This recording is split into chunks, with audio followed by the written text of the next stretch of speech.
Williams. This could kind of transition actually. Lost Robert Williams to the Blazers. Second option on the Blazers now. I gotta say, like, getting into the next topic, I do think that they already are setting Scoot up better than they did Dame in his whole career with the Blazers. Scoot's already looking like he got a better setup than Dame. Which is kind of sad to say on the Blazers end for Dame. Like you got Scoot Henderson paired up with Ayton. That could be a pick and roll. I mean, I think part of this is I really do think Ayton's gonna have a shining year this year, and I think he would have had an even better year with Frank Vogel. I think it was really stupid that the Suns got involved with the Dame trade.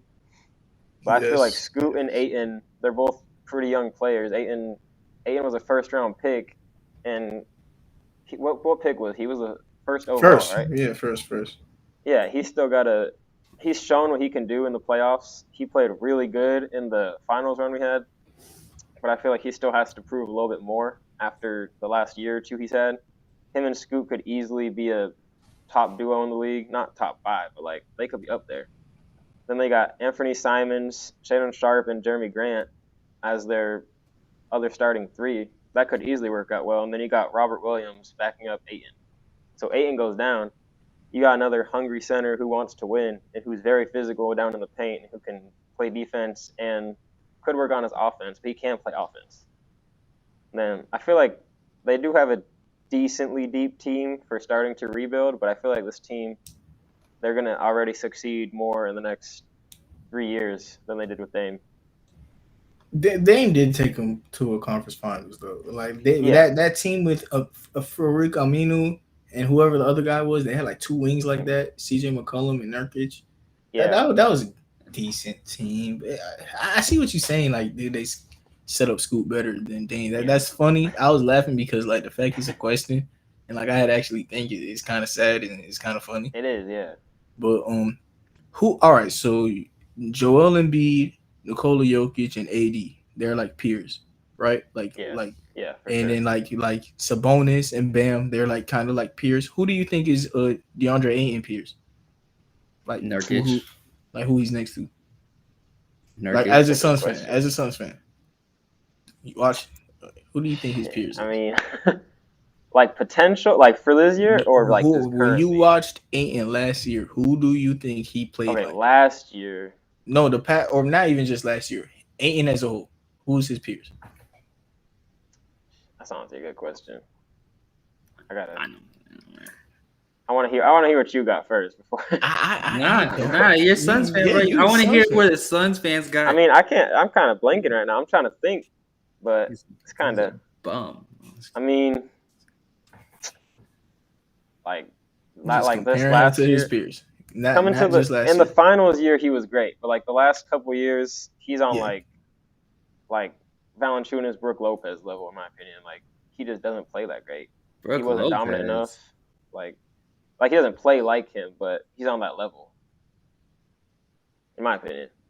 Like he's above Vooch, but like last year he was not a whole lot better. We talking regular season, bro? Mm-hmm. Yeah, you're right. I mean, we talking regular season, Brooke? I don't know if that's his peer. We talking Valanciunas. I'll say Valanciunas in like a little better than Vucevic, because like he better than Vuce. He better than Vuce. But he just looks. I don't mind Valanciunas. Year or two. I don't mind. But yeah, I feel like Valanciunas is a decent comparison because he can ball out when he wants to. He just doesn't always do it. Yeah, Valanciunas. And that's exactly what Ayton does. Valanciunas. So who do you think? He's just not a superstar. Yeah. So like, who do y'all got then?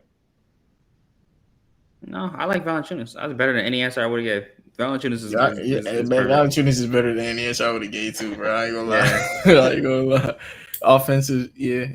We not saying they play the exact same. Of course, we're just saying that they're like the level they're on. Yeah, the level they on. Yeah. Yeah, what they provide. I'd rather have Valanciunas. Yeah, he knows his role. But yeah, exactly. That's the thing, is knowing your role. Like Ayton, when Ayton was playing in the playoffs the year he did good, he was playing crazy good defense against like even Jokic when Jokic was starting his run. he was very ball dominant, like as a center. He was doing crazy things. And then this year, like we start losing, he starts hating Monty Williams. He wants to start fucking pulling up from mid range. He wants to start like dribbling the ball more. He needs to like know his place on the team. And if he knew his place on the Suns, we could have succeeded a lot better. If he was a defense rebounding guy, that's all we needed from him. And maybe like 10, 15 points a night. I'll Isn't say this asking a lot though. from a player like him. In the interviews he probably had before being drafted to the team, they probably did mention building around him and Booker. Coming into the league, it was him and Booker. And then CP3 was there, which was supposed to be the third piece to him and Booker. And now all of a sudden you're the fourth option on a team as the number one pick. I'm so bad at draft stuff. As the number one, as you come in as the number one pick, and like you're supposed to be expanding your game. You're supposed to be becoming this all-star player with multiple different parts of your game, and everyone is telling you you're the role player here.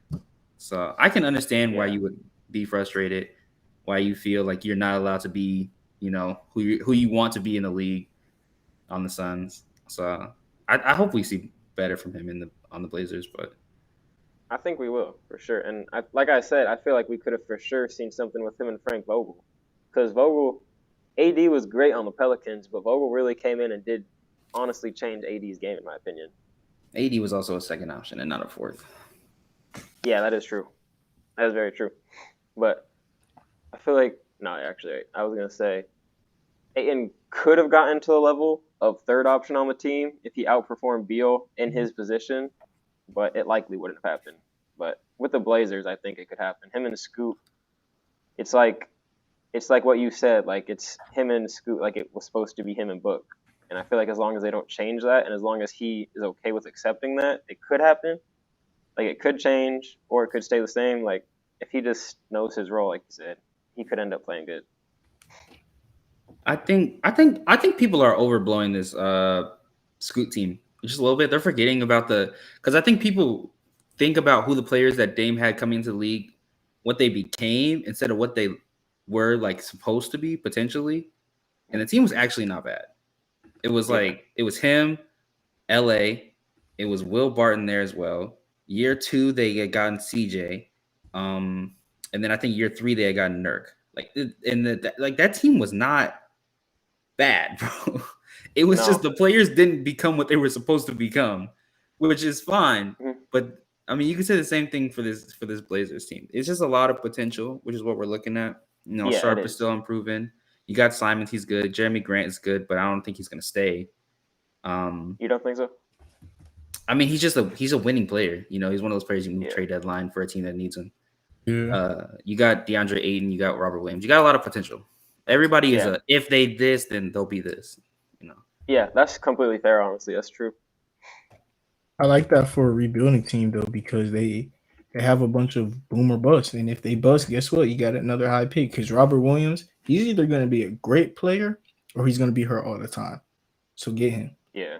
DeAndre Ayton, he's either going to show why he's a number one pick or he's not, and you're going to have a high pick. And then what? Scoot is either going to be Scoot or not.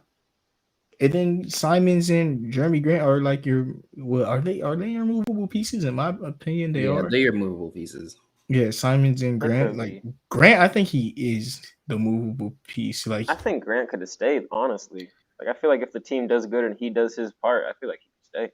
He's a 29-year-old on a max contract, I believe, or near a max contract. I don't think 32 mil a year. 32 mil contract is the messed up part on that. I don't think you keep a guy like that for a rebuilding. It just doesn't make sense. He's not the vet that you want. Like he's just not the guy that you want, that you need in the locker room. So you just move on from him. That's true. Yeah, he's valuable. You could get 2 first rounders from him, maybe from like a team that feels like they're one piece away at the trade deadline. Probably like the Heat. Probably. Yeah, and I would like him on the Heat, bro. I'm so for it. You guys need a power forward. So. Yeah, I'll love him on the Heat for 2 first. Yeah. Just so y'all know, it gave me Google Meet sucks, so we might have to have a little cut in between the videos because it said we got 15 minutes left. It's trying to cut me short.